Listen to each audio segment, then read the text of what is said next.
Welcome to How I Raised It, the podcast that goes behind the scenes with entrepreneurs who've raised capital. We uncover the tips, tricks, and techniques they use to get investors to write a check. Strap in and turn it up.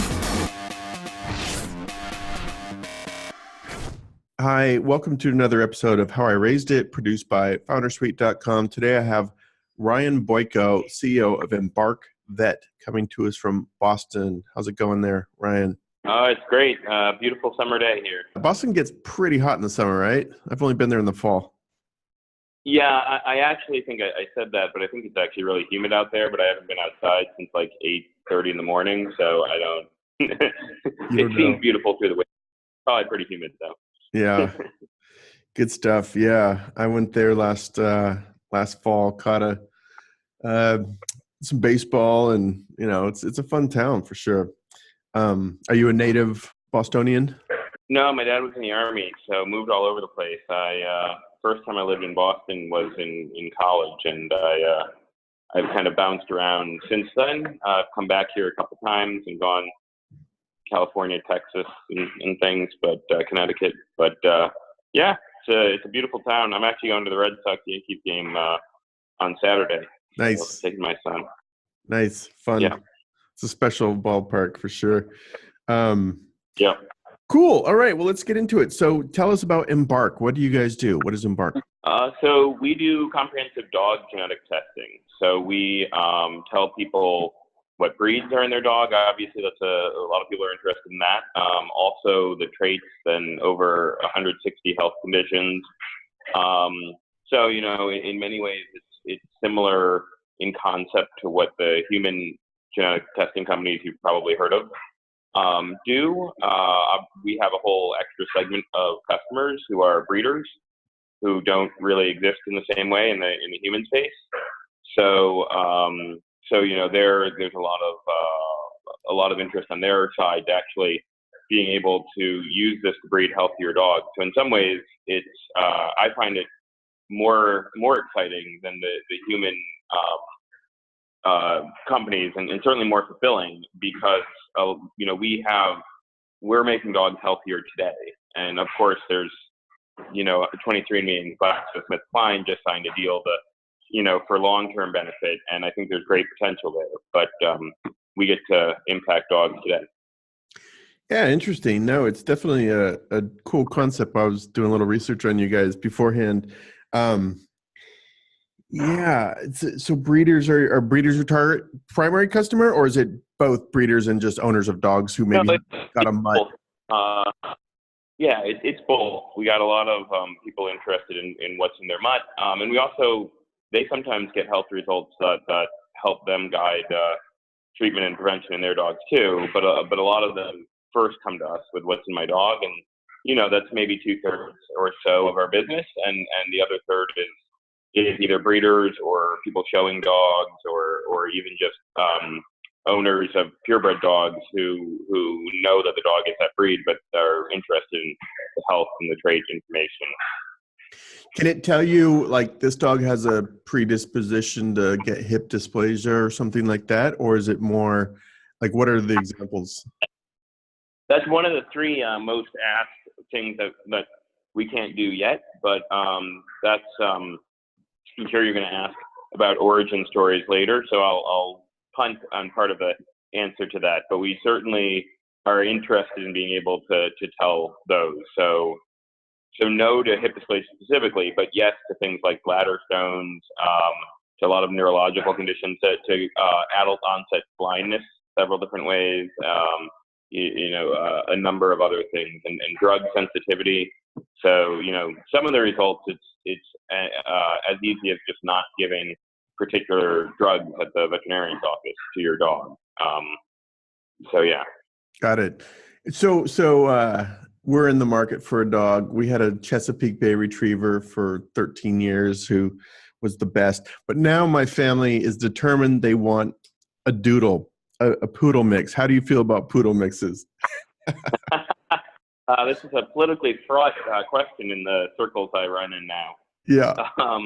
Our VP of marketing has a doodle, actually.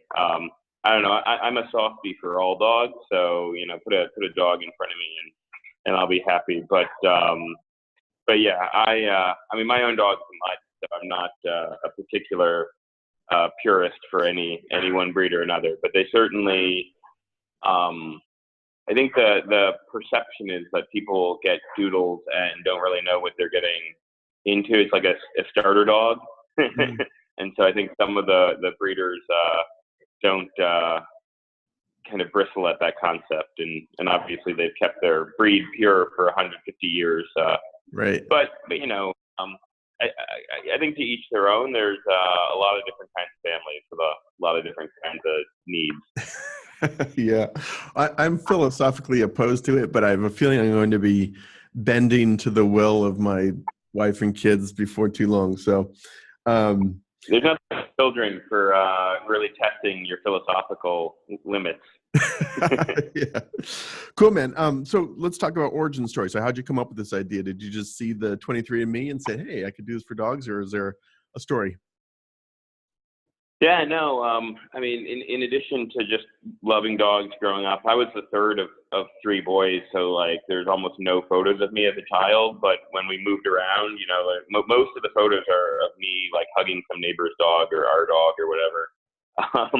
So there's that. But when I was in college, I wanted to do biology. I also took a lot of kind of big data, computer science as tools, but I was thinking more of primates or that kind of thing. But I took a seminar my senior spring in dog evolution and cognition, and it was a really fascinating class.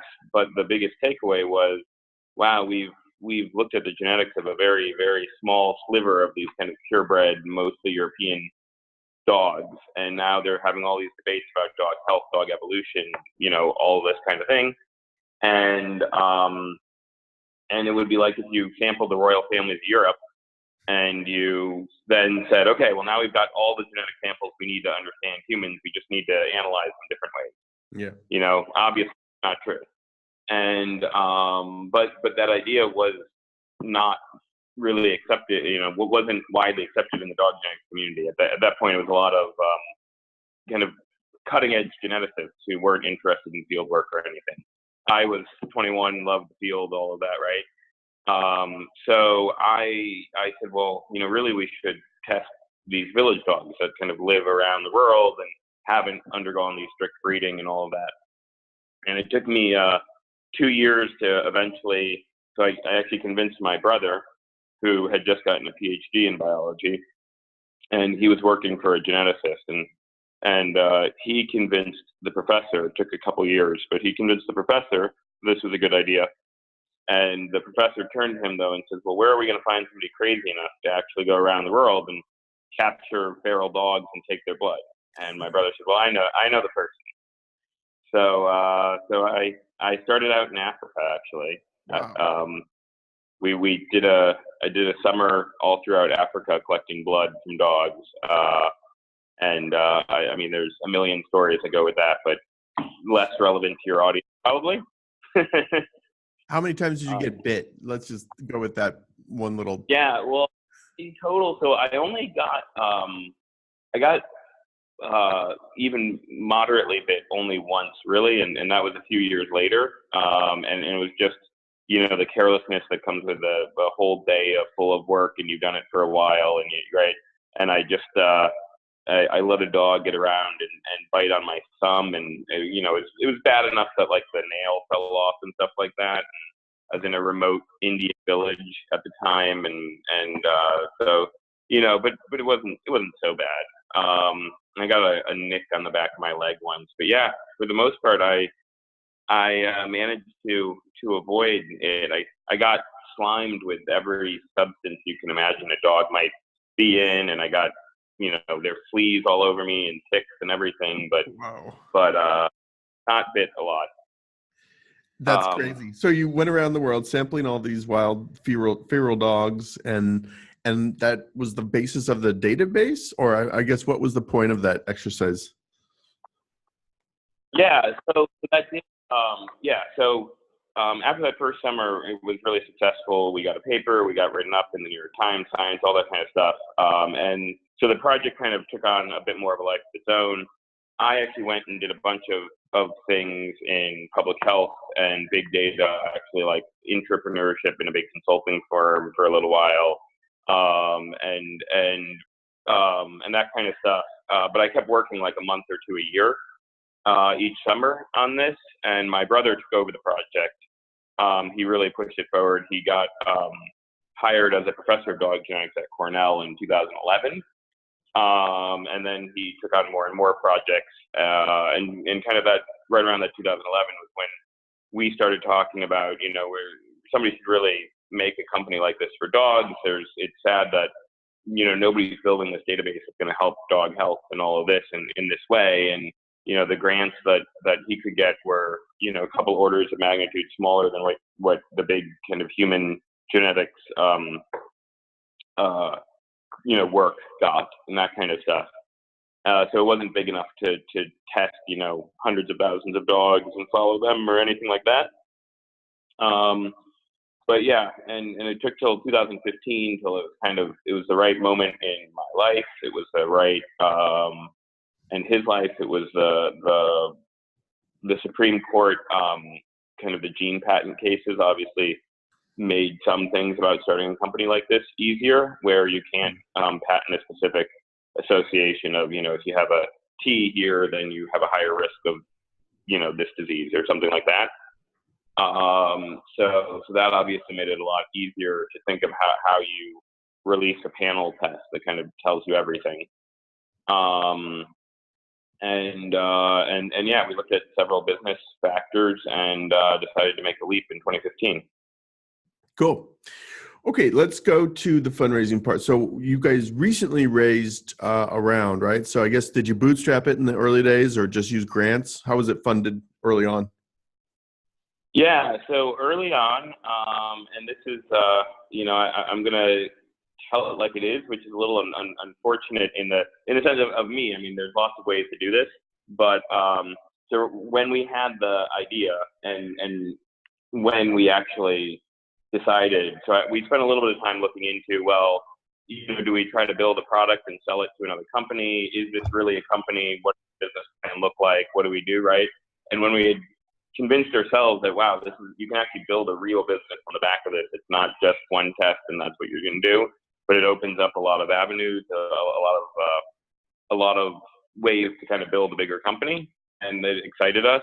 So within a week of when we decided, yep, we're definitely going to do this, I actually had my 10-year reunion at Harvard. So this is one of those unfortunate things that I can't tell you how to rebuild this. But at that reunion, I was sitting with a few people I knew well back in college, one of whom happened to be the founder of Blue Apron and CEO Matt Salzberg. So, we're kind of talking about what we were doing, and I mentioned, I'm finishing up at Yale, and I think I'm going to go, and I'm going to go and do this. And then he was asking questions. He had just bought a dog himself, actually. It was like one of those, the right moment in time. And so we wound up talking for a while, and he got really excited by the idea. He introduced me to a couple of other people he knew who did venture investing that night. And then he actually, despite being CEO of Blue Apron, he took on a role where he was probably given 8 hours of advice a week for several months. Wow. I'd call and talk to him kind of late into the night.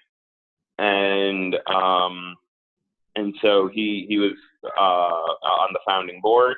He's still on the board. He's still very involved.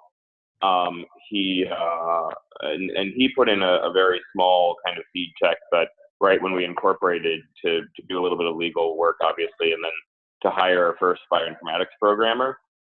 And then between a kind of angel fund that he was involved in, and then some of the people that he had introduced me to, I raised money. I raised the first real funding.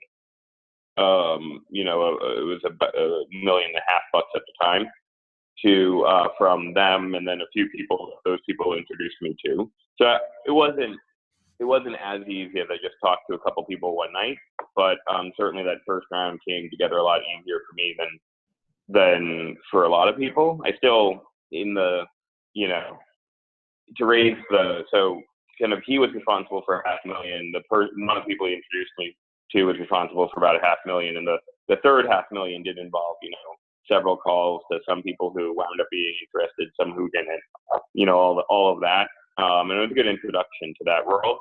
But yeah, I unfortunately, or fortunately for me, don't have the same kind of hardship story of struggling in the wilderness for years to get the first money. Right. There was a thing that's going around social media yesterday about how 40% of VCs went to either Harvard or Stanford. So I guess the hack, if there is one, is just go to Harvard or Stanford. Right there we go. Well, if I can give you a hack though, so I saw that, and that analysis lumped together undergrad and graduate school. Uh-huh. So I guess the positive message, if you want to call it that, is even if you didn't go there for undergrad, if you go there, if you can get into a graduate program there, then maybe you can get the same kind of advantage. Sure, just like that. No, that would be. That would be great. Okay, so and then more recently, if Pitchbook is correct, I thought this was kind of unusual, but the number Pitchbook is showing is 6,666,6.66, which I thought was ominous in some ways. Did you? Yeah. Yeah. No. Well, so the reason why the number is like that is because I guess in the filings, right, they take the interest. So that first round was convertible notes. Uh-huh. And I guess take the interest when they convert. So then we raised the price round last summer. And so, but of course so what Pitchbook has is the price round plus the principal of the convertible notes plus the interest when they converted. Oh. So that's why it's kind of a number. That's why it's 666. Gotcha. I thought maybe there was some other ominous thing there, but it, so tell us about raising that. No, yeah. I was just telling my daughter about The Omen. Remember The Omen? Did you ever watch the original Omen where he's got to like dig in his hair to find the little birthmark? Anyway, too tangential. Yeah.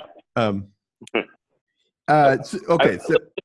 So you might be asking this, but just to for the viewers, though, I will say raising the price round was still quite the struggle. You know, tell us about that. Yeah, no, walk us through that, because I think that would be very interesting to hear. So that was, tell us how you approached it. I mean, you had that seed round. I assume you used the seed round to build a product, get some market proof points, and then tell us about deciding to go raise money. And how, did you run a process? How did you build your funnel? All that good stuff, please. Yeah, we ran a process, and I mean, again, and this is generally applicable advice. You know, if you have good angel investors, so if you've been able to move beyond friends and family, unless you're very connected in your friends and family, and you have real angel money, like hopefully your funnel starts and is largely comprised of people who they know, who like them, and who who trust their instincts, right? I mean, just like anything in life, if you want your dream job, find somebody who is working at the company, ideally as high up as possible, get them to really love you, and then you're much more likely to be successful, right?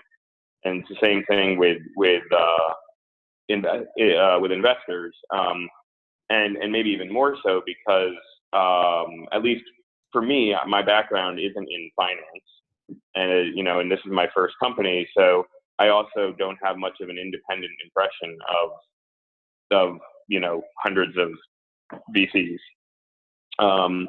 So it's very helpful for me to obviously to get the warm introductions, but also to be able to get perspectives from our current investors of who would be a good fit, personality-wise, as well as they have dry powder. They write this size of check, and they might like this kind of industry. So I mean that's that's at the heart of it. If you want to raise real VC money from real VCs, I think you almost have to do that. It's going to be a tough road to hoe if you're just making cold introductions on your own behalf. So did you identify kind of a target list of investors first and then circulate it to your angels, or did you just go to your angels and say, who should we be talking to? Like, what's the sort of, actual tactical approach? I did both. So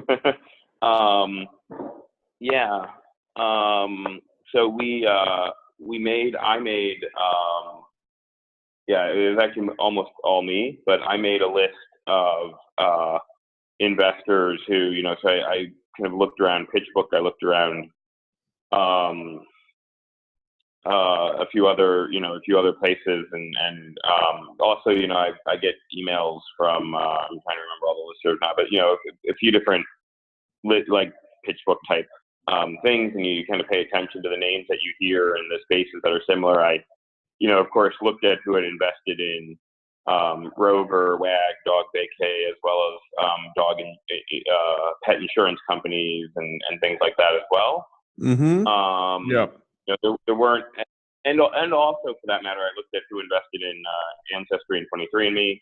Yep. As well as kind of pharma type things, and to be blunt, I think, and I thought at the time, those are probably better future round investors than a seed. First we have to be commercially successful to be able to play in pharma, for example. Mm-hmm. When your database is a couple thousand dogs, you're not going to, be worth much as a pharmaceutical, play. But it did help to kind of start the process of looking at them.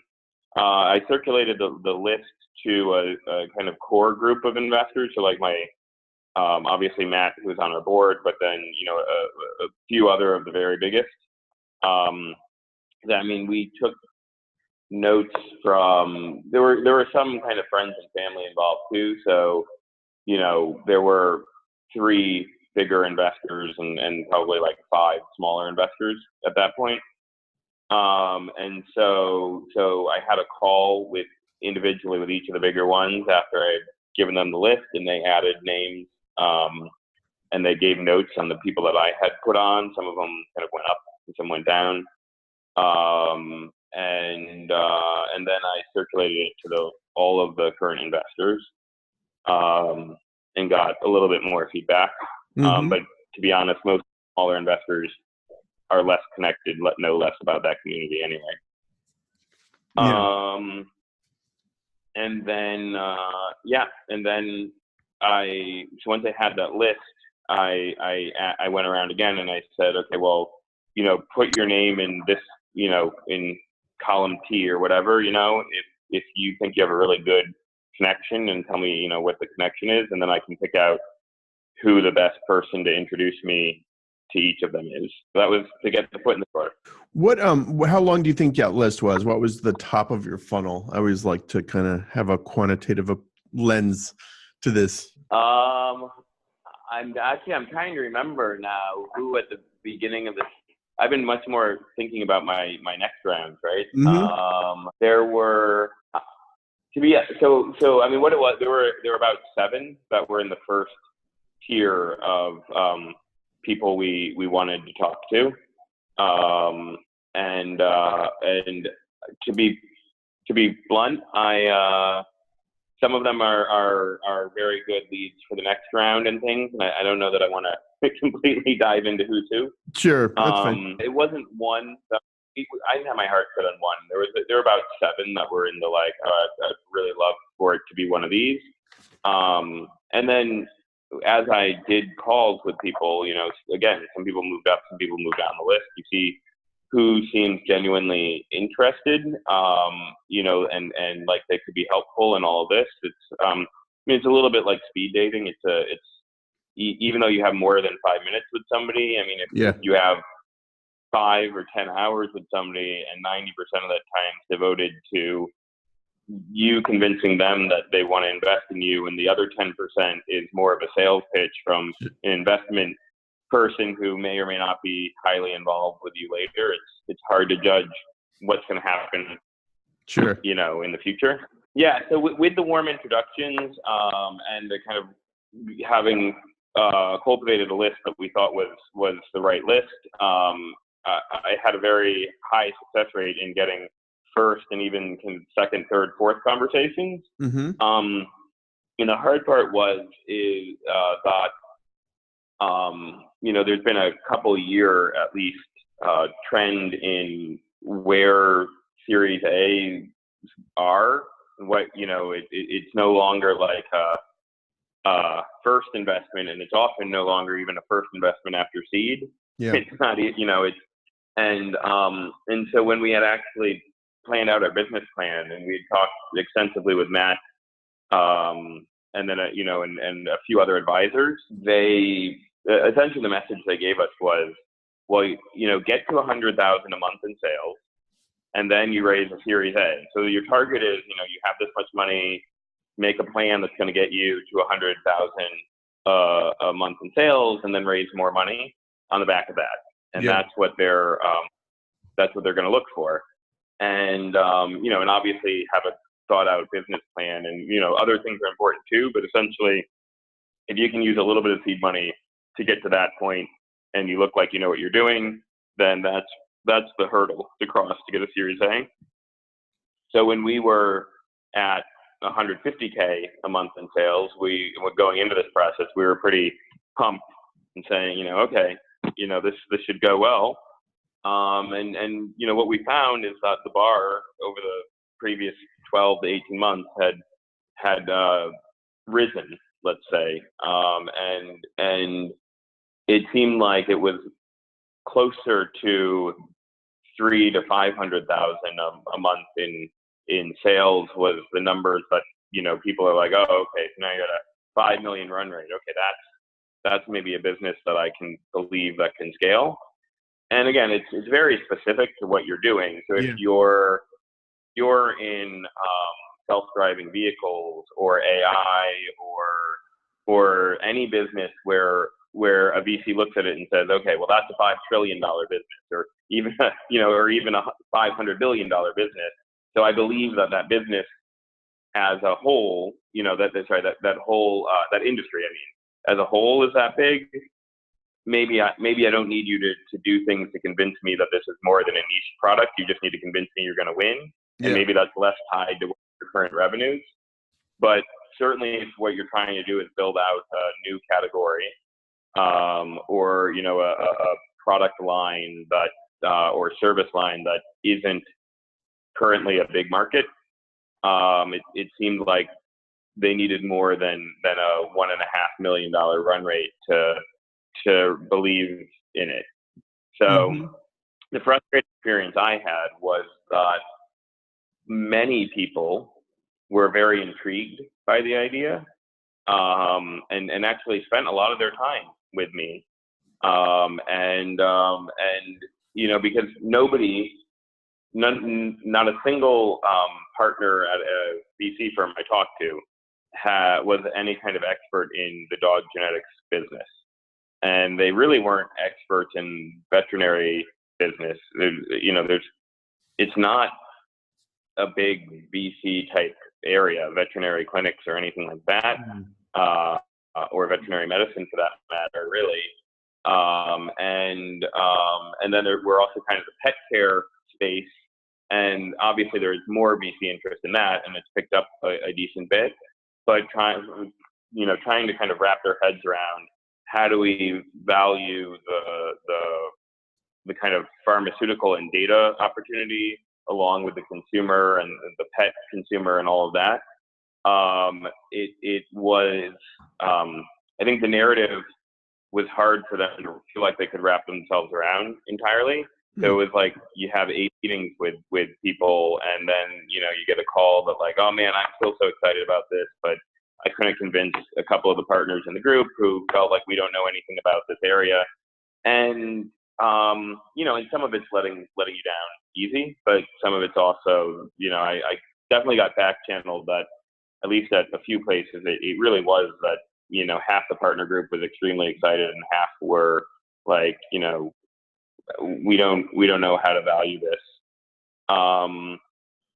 yeah, and so the process dragged on for quite some time, and it makes it hard to run a business at the same time that you're running a fundraising process. Yeah. Yeah. So one piece of advice, and certainly if you can afford it, either have a really wonderful co-founder who can do operations very well and keep everything moving forward, or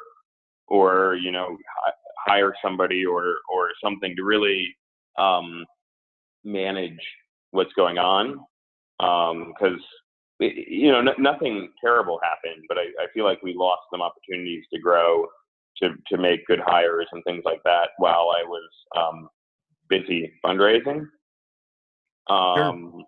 Were you were you banging on it pretty much full time for a period of time? And if so, how long? Like, what was your sort of level of commitment? Over what period of time did you have to go into? Because this is something that I think a lot of founders underestimate, right? They don't realize that you kind of have to go all in. So what was your experience like?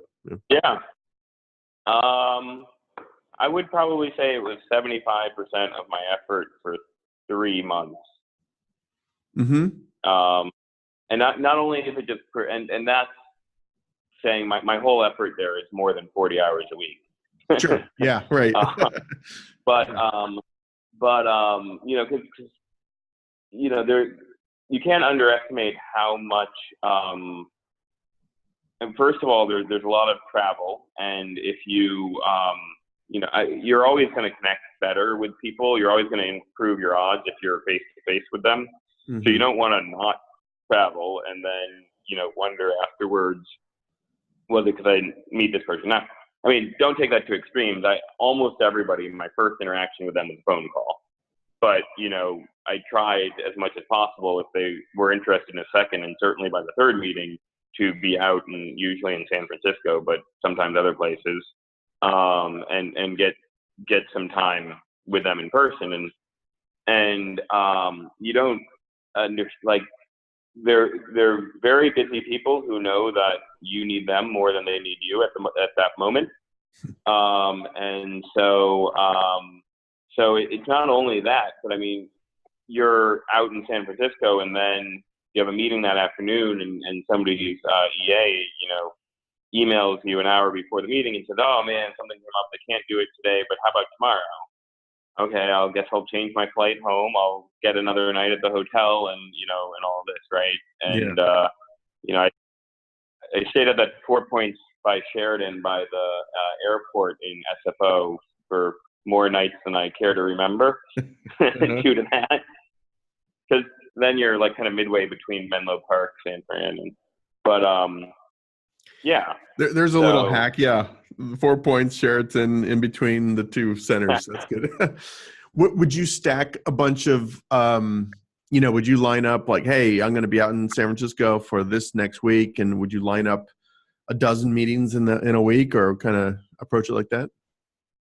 Yeah, I certainly tried to do that, but again, there's a lot of flexibility that I had to have, and so yes, I mean I tried to optimize as best as I could.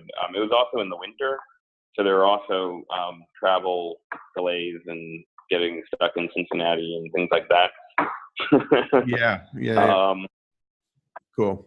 I wanted to ask about a couple specific, like SV Angel, I noticed was on the cap table, or at least listed on Pitchbook. Were they in that first 1.5 million round, or the second round? No, they were in the second round. So we wound up having Founder Collective out of Boston lead, and Eric Paley's on our board now, and he was the force behind the investment. And I do want to say, as painful as the process felt, and this is me, by the way, coming off of a very easy first round too, mm-hmm. of raising funds. So to your point of not underestimating, just because you have success at one point doesn't always mean that it's going to be easy from there on out. So Founder Collective wound up leading the round, and they as a whole, and Eric in particular, have been absolutely fantastic, and I can't recommend them more highly.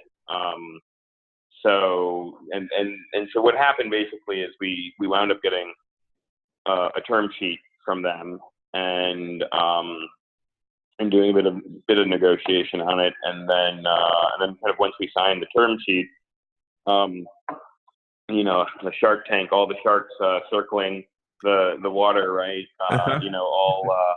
All becomes once the first one goes, and it's like a feeding frenzy. So once we got the term sheet signed, and they were actually only going to do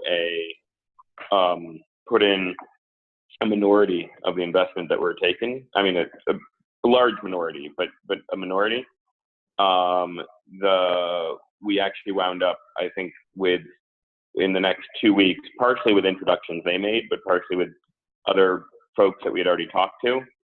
I think we wound up with 4 times as much money pledged as we could take, and so then I had to go back and kind of whittle people away and cut down how much people were investing in. Yeah, that's exciting. Let's talk about that for a minute. So that was the catalyst to get sort of the feeding frenzy going. You went around to everyone you were talking to and like, hey, we've signed a term sheet. Did you kind of force people's hand? Are you in or out, or how would you tip it? Yeah, that's a good question. So, so there were 3 kinds of people we talked to, I guess you could divide it to. And so one was kind of smaller seed round focused funds, so like Founder Collective. One was a small number of strategic kinds of partners, smaller investors, or not even necessarily, but people who I thought we might be able to turn to at specific moments and get help in specific ways. And so certainly people who have been in the commercial VT, direct consumer DNA testing, and some kinds of pet care related people, things like that. And then the third kind were kind of bigger funds who at the start we were more focused on, but your Sequoias and NEAs and Kleiners of the world, right? Mm-hmm. And so essentially that third group we didn't talk to again, because the idea was that even if they sign on, and some of them actually proactively expressed an interest of like, we also will add in smaller amounts, and then we can see how keep a relationship going. The advice given to me, which I think is good advice, is, well, if they don't want to sign a term sheet and they don't want to lead, then keep them hungry. They have plenty of money. They can lead the next round if they feel like they missed out. But kind of playing the advice given to me was, you're no more likely and probably less likely to get them to lead a subsequent round if they feel like they've already got some skin in the game and they're already around, and they won't have missed the opportunity entirely, and all of that. So we really didn't talk to them again, but we went back to several of the people in the other 2 categories. Yeah. As well as new people that Eric introduced us to, who were, again, not big funds that typically lead, Series A through E, but kind of smaller ones. I guess that's where you picked up. I'm not sure if I know how to pronounce her name, but Anne Wojcicki, the 23. Yeah. Yeah, the 23andMe founder, right? Yep. That's great. Now, can you lean on her? I mean, that's a great strategic, I guess you could say. How do you leverage that relationship, or is that more of a card you're holding in your vest until you need to play it? Yeah, I mean, I've had a few conversations with Anne. She's very smart, very obviously very talented and accomplished, and has been there and done it. And so, yeah, she's a helpful, a very great person to talk to. I mean, she's got more energy than just about anyone I've ever met. And so, so a conversation with her, like afterwards, you feel a little like, almost like you've been hit by a truck, but in a good way. You're like, oh my God, I have to unpack, like I'm unpacking all of these things. You go in with an idea of what you want to ask about, and then you wind up, she's excited about something, and you spend a while talking about something. And you're like, is that relevant? Is that something I can work with? But yeah, no, she's great. And then obviously, Bill Maris is Section 32. Bill and Anne actually go back.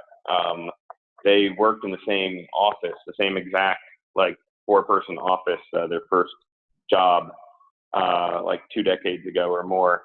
So they were helpful, both with each other, but also, Bill has a wonderful mind.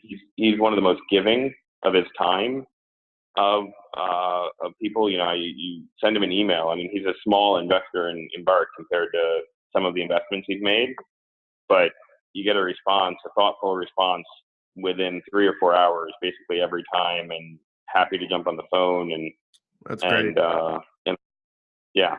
And he was formerly Google Ventures, right? Or am I mixing? Am I confusing? Yeah, he founded Google Ventures. Yeah. Oh yeah, yeah, great, amazing. And how about SV Angel? Is that still Ron Conway, or is it his son Topher, or who's running SV Angel these days?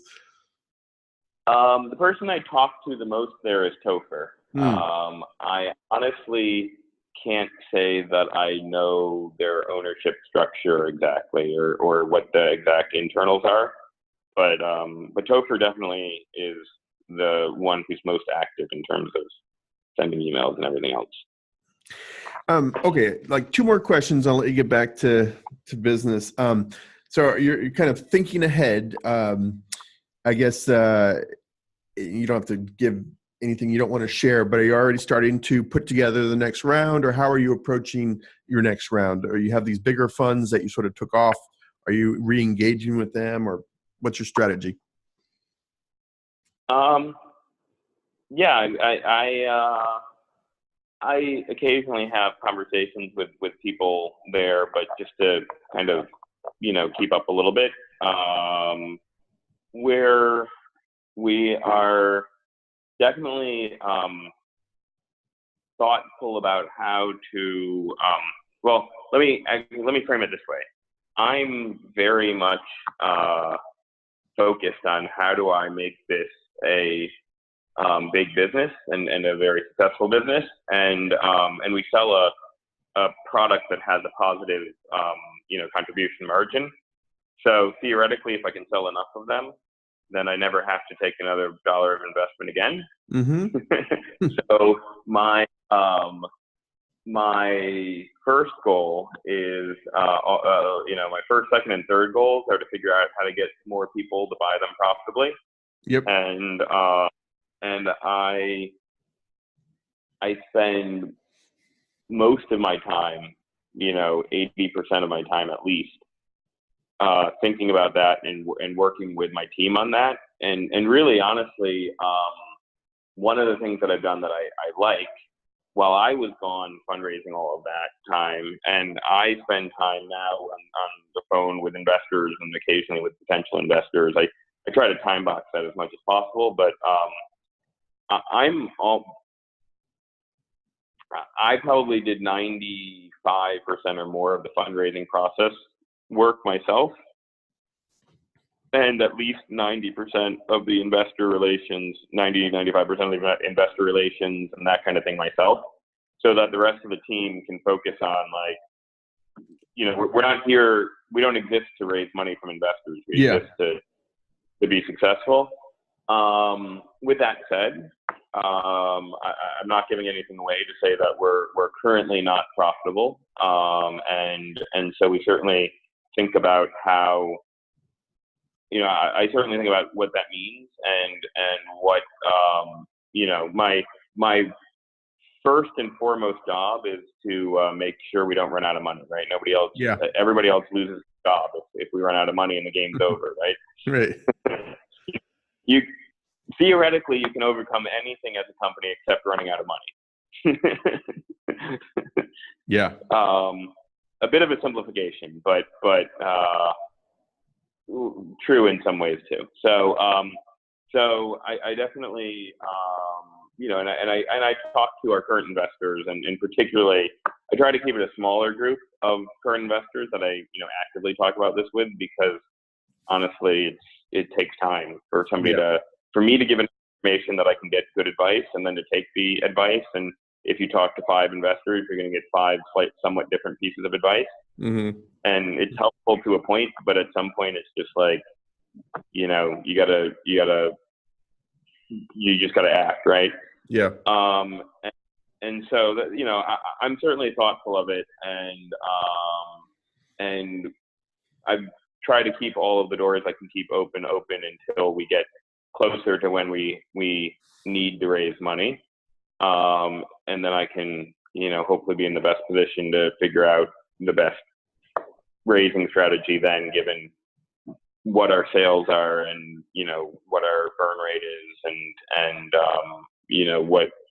just where the business is at. Yeah. Okay. Last question. Any last piece of advice, things we haven't covered, any advice that's, resonating from those talk to 5 investors, and one nugget sticking in your head, or anything you would do differently if you're going to approach fundraising all over again for your next startup? Well, I think one of the things that has served me well is thinking, and this is both in terms of thinking about raising money and dealing with external forces, as well as internally in the company, is that ultimately the only thing I can change is myself. Mm-hmm. So if you're not getting the results you want, whether it's sales growth or it's investors signing on at the terms you want or whatever, I always go back to, I always first say, well, why? And in particular, what can I do differently? Because it's really easy to blame other people, and it's really easy to be frustrated. And, every person feels frustration at times, but, you got to power through it and say, well, what is it that I can do about this? And as an entrepreneur, one, you're going to have so many things that are frustrating that you have to be able to be like, this is, what, maybe there's something I can do, maybe not, but honestly, this would be way too much work than it's worth to fix right now or to make better. And you have to be able to let it go. Because if it just eats at you, it's already hard enough to focus on the things that you do have leverage with. Yeah. But I will say one of the things, I think I've made a lot better decisions because I've been willing to, I've been introspective and willing to think, what is it that I can do differently? And that's been my go-to. And I've gotten feedback from our investors and others that that's one of the things that they've thought has had the most impact on our success, is that, I am not at all hesitant to try an idea and take a risk, but I also am, there's no shame in being wrong. There's shame in not looking to see whether you're wrong or not admitting that you were wrong. I don't work for Coke, and I'm not just trying to keep selling something that I know works. I'm trying to build something that nobody's ever proven works. So if I make no mistakes along the way, then I'm not a risk taker enough. Right. Sure. Right. Uh-huh. So there's no shame in being wrong. It's just, if you double down on being wrong, that's when you're going to kill your business. That's good. Okay. This is great. So if people want to learn more, it's embarkvet.com, correct? Yep. And anything you want to call attention to or promote or plug or open job recs, anything, any call to action? Well, sure. Yeah, well, we've got a lot of cool product features up our sleeves. We're going to be releasing in the fall and the lead up to the Christmas season, and a lot of cool social things. I actually just found out my dog's a mix that looks like a kind of like a border collie Australian cattle dog, but a lot bigger. But I actually just found out the dog that is most related to her in our database is a purebred golden retriever who's like her great aunt or something. So it's really, really interesting. So you'll never know what you'll find. And right now we have a promotion with Alpha. So there's a movie coming out from Sony August 17th, and we're doing some cross promotion. It's all about the taming of the wolf, basically. The interesting looking movie. They haven't let me see it yet, but it sounds very interesting. And during this period till August 17th, we have a $30 off sale in conjunction with Sony. So if you go to our website, there's a banner and it has a coupon code and you can get $30 off. Perfect. Cool. Well, this is great. This is really fun stuff. I'm excited to get our poodle mix and then play with your product at some point here. Sounds good. All right. Yeah. This is good. Well, thank you, Ryan. Yeah, let me know when you get your poodle mix, and I can see what I can do for you. Okay. Yeah. Well, if I had my druthers, it would be like 5% poodle and 95% something a little cooler. But we'll see. All right, Ryan. This is awesome. Thank you so much. I appreciate it, and good luck on your next round, and good luck with your startup. Really good stuff. All right. Bye. Bye.